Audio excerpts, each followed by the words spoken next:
Hello friends, मैं मोहित आपका teacher. आपका स्वागत है मेरे YouTube channel go grow and gain education के अंदर। आज हम नए टॉपिक के बारे में पढ़ेंगे जो है general differential equation of the heat conduction in the Cartesian coordinate system. आप ये फिगर देख रहे हैं जिसके अंदर आप देख सकते हैं। अब आप देख सकते हैं इसके अंदर फिगर है कार्टेशियन कोऑर्डिनेट सिस्टम का, जिसके अंदर मैंने एक प्लेन स्लैब बनाया है। आप देख सकते हैं इस फिगर को। मैं आपको थोड़ा सा जूम करके दिखाऊंगा। ये आप देख सकते हैं कि कार्टेशियन कोऑर्डिनेट सिस्टम एक प्लेन स्लैब है। इसको हम बोल सकते हैं एक प्लेन स्लैब।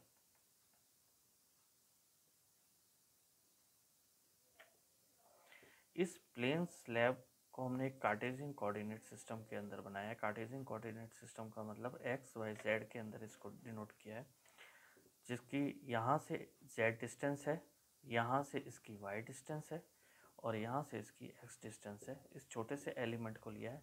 इस छोटे से एलिमेंट यानी कि इस छोटे से प्लेन स्लैब के अंदर हीट कंडक्शन इक्वेशन क्या बनेगी, उसकी एक जनरल डिफरेंशियल इक्वेशन हम क्रिएट करेंगे, बिल्डअप करेंगे।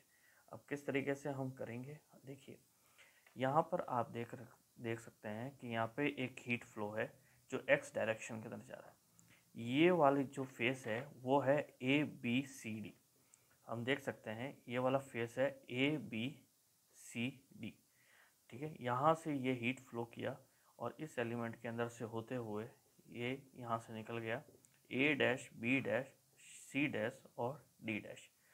जहाँ से हीट फ्लो करके निकल रहा है वो Q X plus D X है।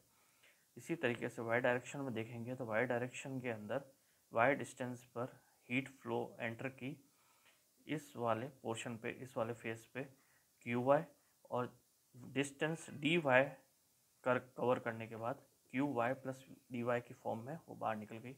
उसी तरीके से जेड डायरेक्शन के अंदर हम देखेंगे कि क्यू जेड एंटर की और D Y D Z distance cover करने के बाद Q Z plus D Z बाहर निकल गई। तो नेट हीट फ्लो कितना हुआ, रेट ऑफ हीट फ्लो इस पूरे एलिमेंट के अंदर कितना हुआ, जिसका volume D X D Y D Z है।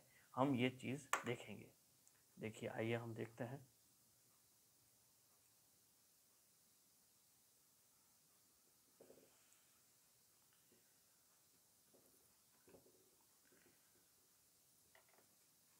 हम जानते हैं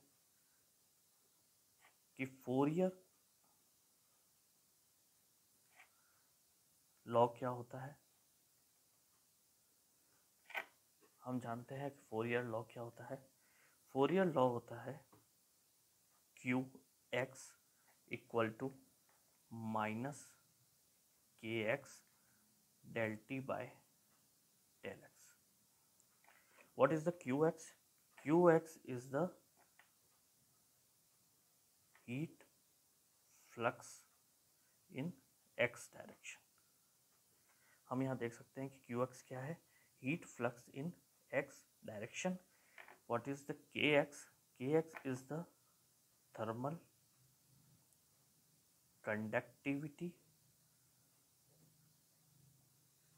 in the x direction।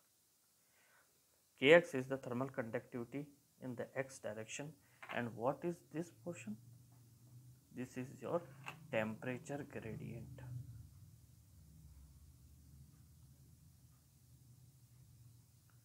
in x direction. तो ये फोरियर लॉ हमने पहले भी पढ़ रखा है कि Q X equal to minus K X del T by del X temperature gradient in X direction. K X is your thermal conductivity in X direction, Q X is the heat flux in X direction. ये हमने पढ़ रखा है। अब हम पढ़ेंगे कि भाई हीट कंडक्शन एक्स डायरेक्शन में कितना हो रहा है। तो उसके लिए हम सबसे पहले law of conservation of energy, first law of thermodynamics पे जाएंगे कि फर्स्ट लॉ ऑफ थर्मोडायनेमिक्स क्या है।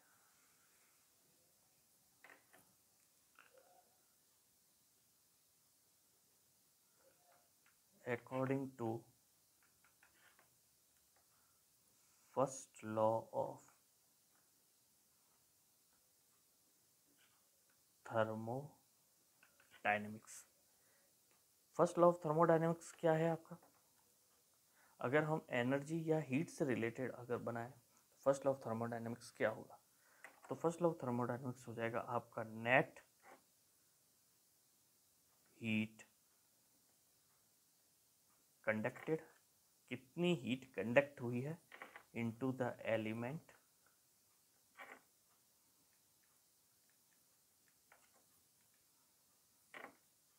dx dy dz. ये dx dy dz it is your volume. dx you can see here, this is your dx, this is your dy and this is dz. ये पूरे इस element का volume है। तो इस पूरे के अंदर कितनी हीट फ्लो हुई है उसको बोलते हैं net heat conducted in this element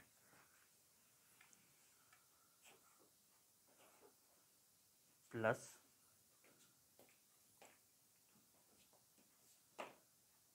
internal heat generated per unit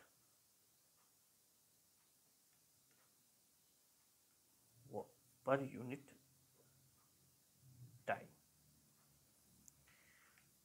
net heat conducted into the element dx dy dz, ये भी पर यूनिट टाइम है।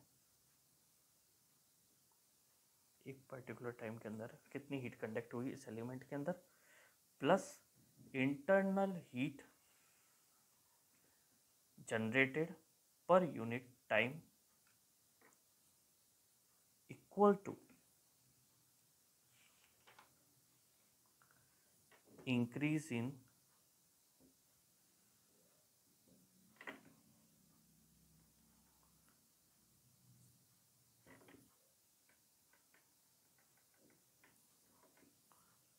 Internal energy per unit time plus work done by element. इस element ने कितना work done किया है per unit time.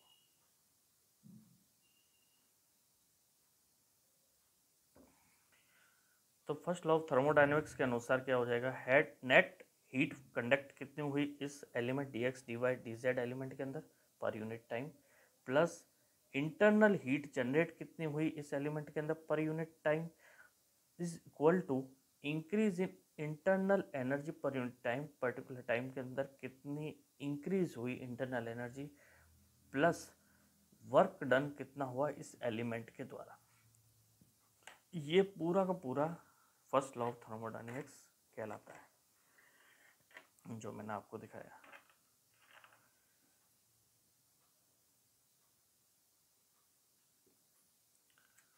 अब हम जानते हैं कि टेम्परेचर चेंजेस की वजह से जो वर्क डन होता है वो काफ़ी कम होता है।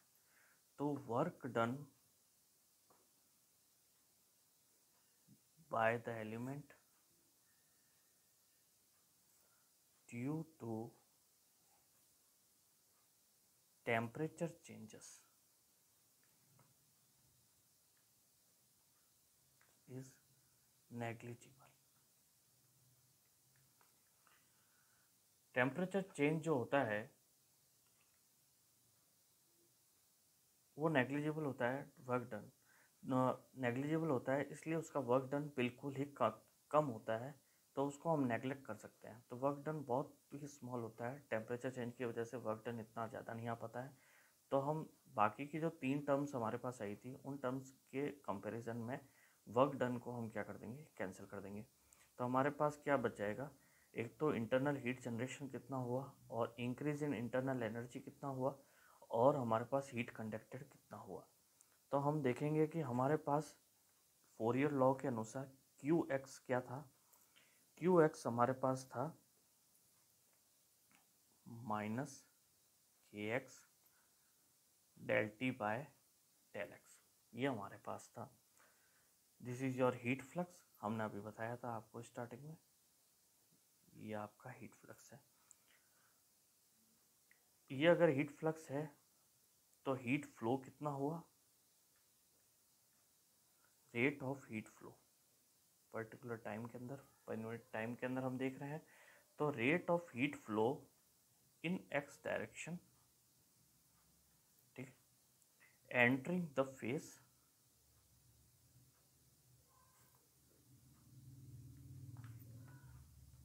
ए बी सी डी।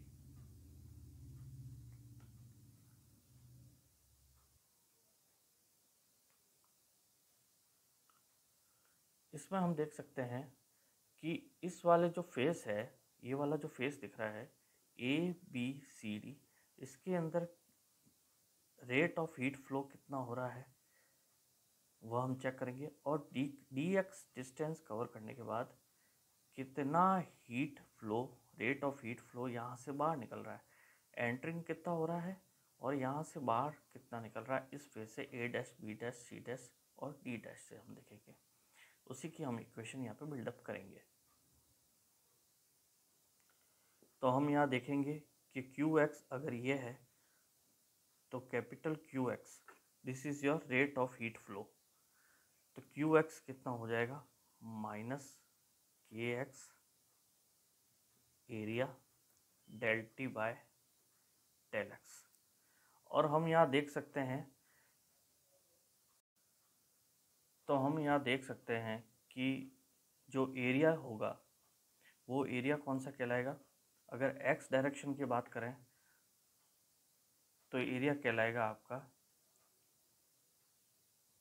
ये इंटू ये कितना है डी वाई और ये है डी जेड।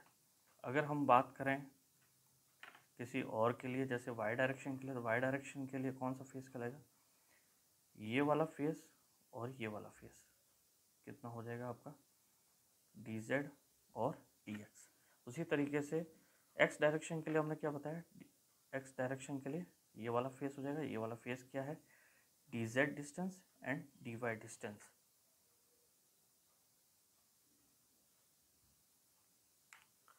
तो ए कितना हो गया ए बी सी डी के फिक्स का D Y and D Z, तो क्यू एक्स बराबर कितना हो जाएगा minus K X D Y D Z del T by del X. यहाँ तक बात हमको समझ में आ गई। ये तो हमने बात की face A B C D पे, और वहीं पे अगर हम बात करें कि A dash B dash C dash और डी डैश से निकलने वाली हीट फ्लो कितनी है, उसकी रेट कितनी है Q X plus D X, ये कहलाएगी, ये कितनी कहलाएगी ये हम देखते हैं। तो कितनी हो जाएगी, rate of heat flow in X direction at the face A dash B dash C dash and D dash कितनी हो जाएगी Q X plus D X, जो हो जाएगी Q X plus del by del X Q X into D X, यही कहलाएगी। अब हम जानते हैं कि ये एक्स डायरेक्शन में face entering the face A B C D और A dash B dash C dash D dash से जब निकलेगी तब Q X plus D X हो जाएगी। तो net heat flow, net rate of heat flow into the element,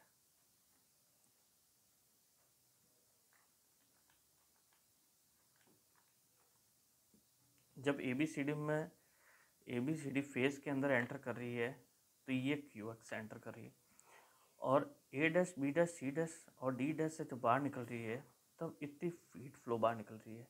तो उस एलिमेंट के अंदर कितनी हीट फ्लो कर रही है, हीट कंडक्ट कितनी कर रही है, तो हम कैसे निकालेंगे net heat flow into the element D X D Y D Z. तो ये कितना हो जाएगा Q X minus Q X plus D X, ये हो जाएगा। तो ये कितना हो जाएगा Q X minus Q X plus D X हमने लिखा ही है, कितना है Q X plus del by del X Q X into D X. यहाँ से क्यू एक्स और क्यू एक्स हम कैंसिल कर देंगे, तो हमारे पास क्या बच जाएगा, minus del by del X Q X into D X. अब क्यू एक्स हम फोरियर लॉ से जानते ही हैं क्या होता है, यहाँ पे हमने लिखा ही है इसको इक्वेशन को, तो हम इसको लिख सकते हैं minus del by del X minus K X A, area is your D Y D Z del T by del X into D x.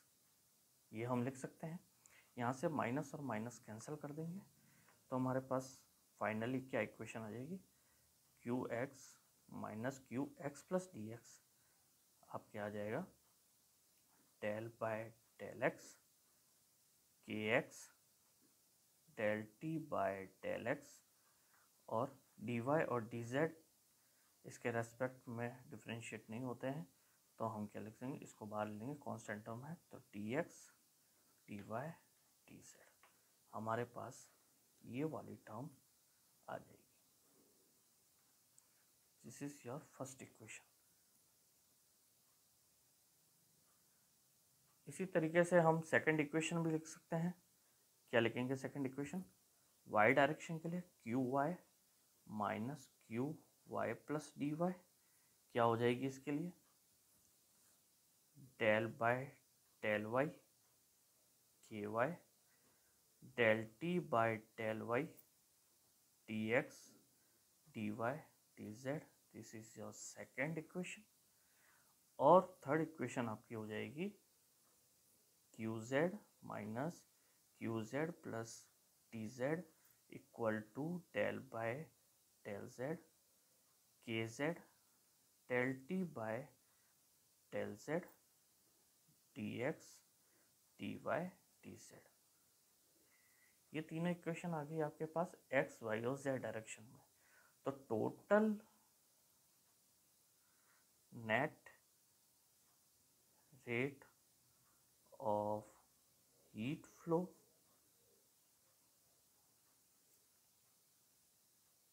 in the element dx dy dz। तो net rate of heat flow कितना होगा dx dy dz के अंदर, तो तीनों को क्या कर देंगे हम, प्लस कर देंगे। तीनों को प्लस कर देंगे तो क्या हो जाएगा हमारे पास में, del by del X K X del T by del X plus del by del Y K Y del T by del Y plus del by del Z K Z del T by del Z, और D X D Y D Z common आ जाएंगे multiplication. ये आप देख सकते हैं, ये इसको हम कह देते हैं फोर्थ इक्वेशन। अब हमने law of conservation of energy की इक्वेशन बनाई थी, फर्स्ट लॉ ऑफ थर्मोडायनेमिक्स, जिसमें क्या आता है, नेट हीट फ्लो जितना भी हो रहा है कंडक्टेड हो रहा है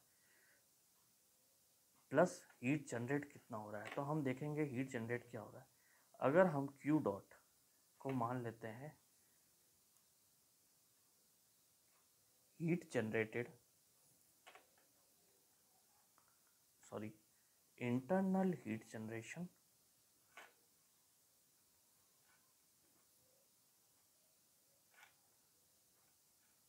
पर यूनिट वॉल्यूम पर यूनिट टाइम पर unit time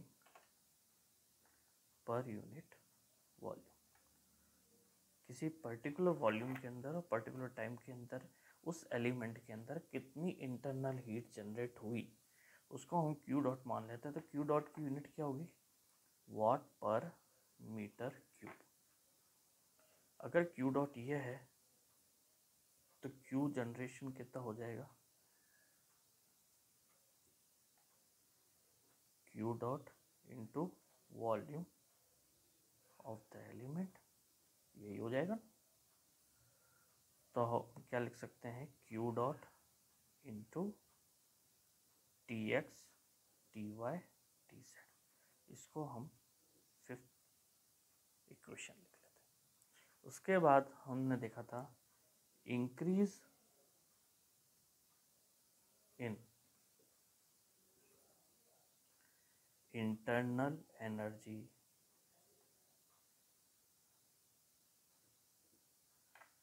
in time dt। हमने एक टाइम मान लिया है dt टाइम। उस dt टाइम के अंदर इंटरनल एनर्जी कितनी बड़ी उस पर्टिकुलर एलिमेंट के अंदर इन द एलिमेंट, हमें ये भी चेक करना था। तो उसको चेक करने के लिए हमने क्या किया, उसको क्यू एस टी से डिनोट किया, stored energy del by del T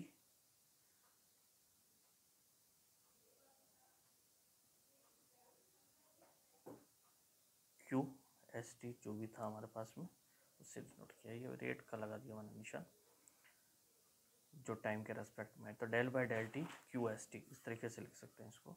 और यहाँ पे क्यू एस टी हमारे पास क्या हो जाएगा,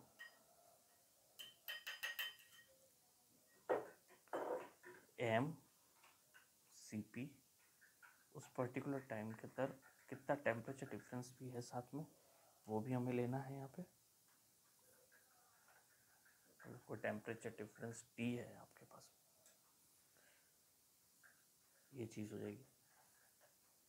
और यहाँ पे मास क्या होता है, हम मास जानते हैं, मास क्या होता है, डेंसिटी इनटू वॉल्यूम। तो उस एलिमेंट का volume T X T Y T Z है। तो क्यू एस टी जो मेरे पास आ जाएगा, increase in the internal energy particular time D T, तो del by D T rho D X D Y D Z C P T आ जाएगा। यहाँ से हम D X D Y D Z इनको बाहर ले सकते हैं और किस तरीके से लिख सकते हैं,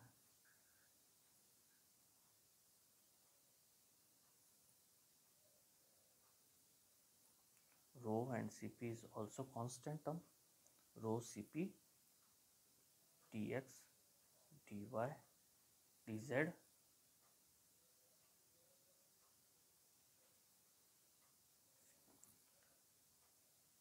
यहाँ आपको दिख गया होगा, del by del T rho D X D Y D Z C P T इस तरीके से हमने लिख लिया है। Rho C P D X D Y D Z इनको बाहर ले लिया है और यहाँ पे आ जाएगा del T by del T. इस तरीके से हम लिख सकते हैं। इसको हमने सिक्स्थ इक्वेशन। यहाँ पे आपने देखा कि इंटरनल एनर्जी जो स्टोर्ड एनर्जी है कितनी है, वो है del by del T Q S T del by del T इतनी इंक्रीज है M C P T particular temperature के अंदर डी टी टाइम के अंदर। और एम को लिख सकते हैं डेंसिटी इंटू वॉल्यूम, ये वॉल्यूम है आपका।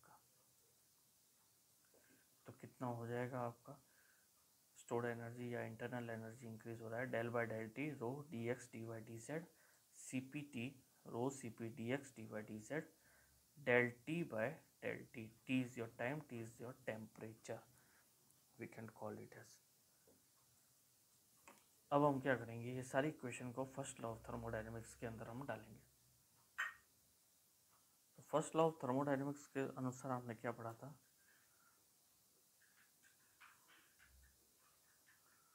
फर्स्ट लॉ ऑफ थर्मोडायनेमिक्स के अनुसार हमने पढ़ा था net heat flow rate in the element plus heat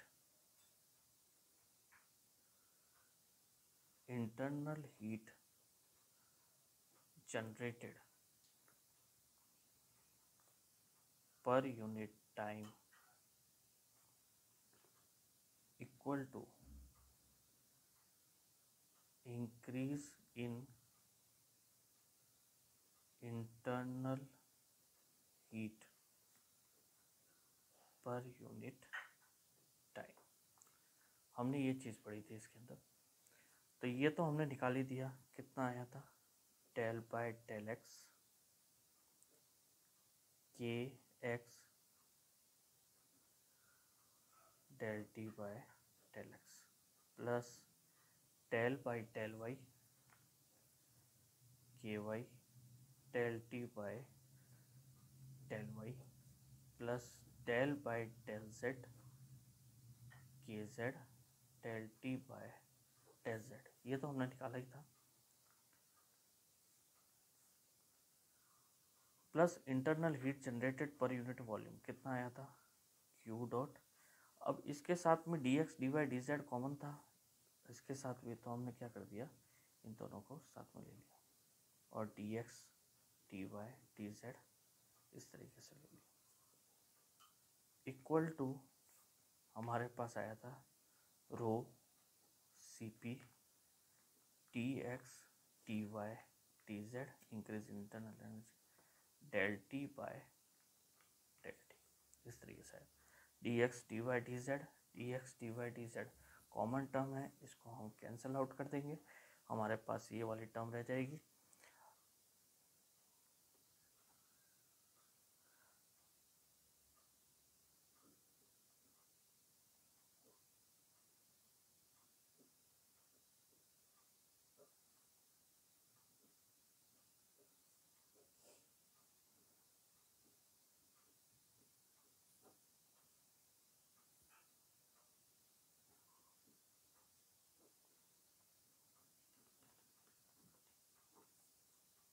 plus Q dot equal to rho C P del T by del T. ये हमारे पास जनरल डिफरेंशियल इक्वेशन मिल जाएगी हमको। आप देख सकते हैं जनरल डिफरेंशियल इक्वेशन मिल जाएगी हीट कंडक्शन इक्वेशन की, कार्टेशियन कोऑर्डिनेट सिस्टम की, देख सकते हैं। और अगर हम मटेरियल को आइसोट्रोपिक मान लें, मटेरियल को अगर हम आइसोट्रोपिक मान लें, मतलब कि के एक्स के वाई के जेड इक्वल टू के मान लें, तो क्या हो जाएगा, यहाँ से के कॉमन निकल जाएगा तो हमारे पास क्या बच जाएगा, del two T by del X square plus del two T by del Y square plus del two T by del Z square plus ये जो के था, ये के कॉमन आके इसमें के कॉमन ले लिया तो क्यू डॉट बाई के बन गया और rho C P by K del T by del T, ये इक्वेशन बनेगी। और यहाँ पे हम इसको और शॉर्ट में लिख सकते हैं कि del two T by del X square plus del two T by del Y square plus del two T by del Z square plus Q dot K equal to rho C P by K होता है 1 by alpha del T by del T. What is your alpha? Alpha is your thermal diffusivity. Thermal diffusivity, what is your alpha? K by rho Cp. Thermal storage जितना भी है आपका, के thermal conductivity जितना भी है आपका, इन दोनों का रेशियो जो कहलाएगा वो थर्मल डिफ्यूजिविटी कहलाएगा। थर्मल डिफ्यूजिविटी जितनी ज़्यादा होगी उतनी हीट फ्लो रेट फास्ट होगी। जितनी थर्मल डिफ्यूजिविटी ज़्यादा होगी उतनी हीट फ्लो रेट फास्ट होगी, उतना कम टाइम लगेगा हीट फ्लो को किसी भी एलिमेंट से निकलने में या अंदर जाने में। ये बात हमको समझ में आ जानी चाहिए, ठीक है। तो आपकी मेन इक्वेशन जो जनरल डिफरेंशियल इक्वेशन बनी है वो ये वाली है।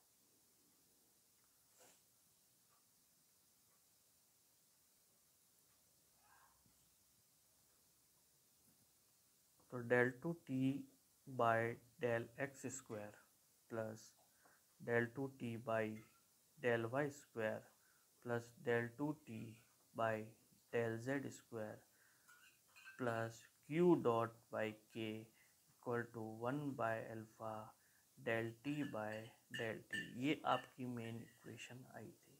इसमें k को हमने यहाँ पे यूनिफॉर्म कर दिया था, k को कांस्टेंट कर दिया था। यूनिफॉर्म थर्मल प्रॉपर्टीज, ये कंडीशन हमने इसमें लगा दी थी।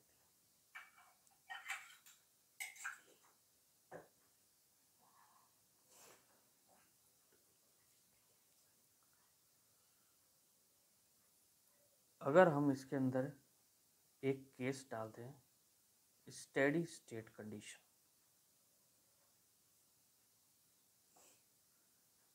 स्टेडी स्टेट कंडीशन का मतलब क्या है कि टेम्परेचर के ऊपर डिपेंड नहीं, टाइम के ऊपर डिपेंड नहीं है। कोई भी temperature is independent of time. तो क्या हो जाएगा, del T by del T जो हमने लिखा था वो कैंसिल आउट हो जाएगा, क्योंकि डेल टी बाय, इसका मतलब क्या हुआ, del T by del T is equal to 0। तो हमारी इक्वेशन क्या हो जाएगी, del two T by del X square plus del two T by del Y square plus del two T by del Z square plus Q dot K equal to 0। ये steady state condition की equation है। इसको poison equation भी कहते हैं, ये भी ध्यान में रखना है आपको।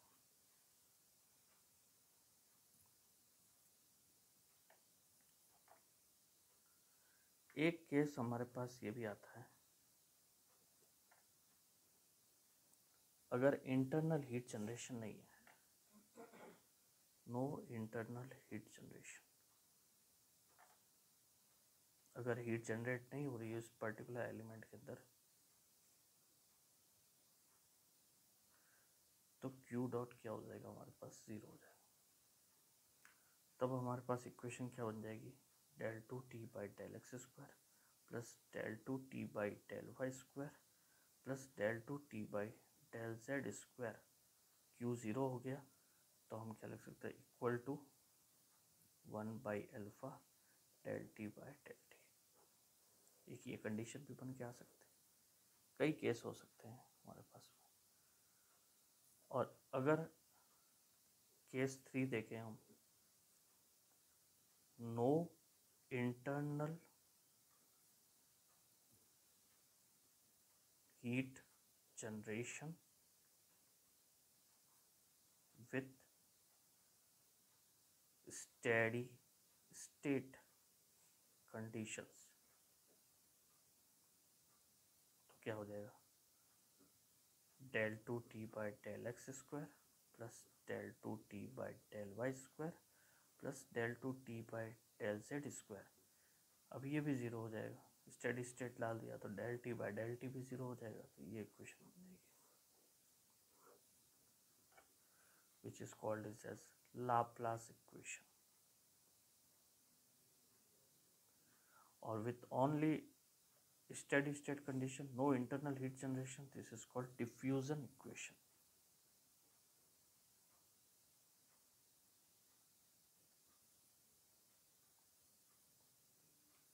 केस 4 देखें हम,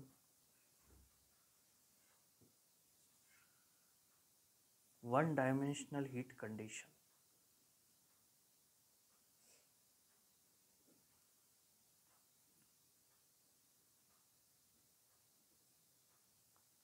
वन डायमेंशनल हीट कंडक्शन के अंदर क्या हो जाएगा, केवल एक ही डायरेक्शन के अंदर बात करें तो बाकी की डायरेक्शन हट जाएगी, del two T by del X square equal to 0।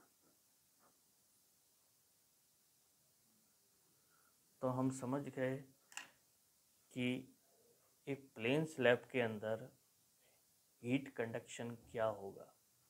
उसके लिए हमने प्लेन स्लैब को समझने के लिए कार्टेशियन कोऑर्डिनेट सिस्टम ही होता है, क्योंकि उस प्लेन स्लैब के अंदर हमेशा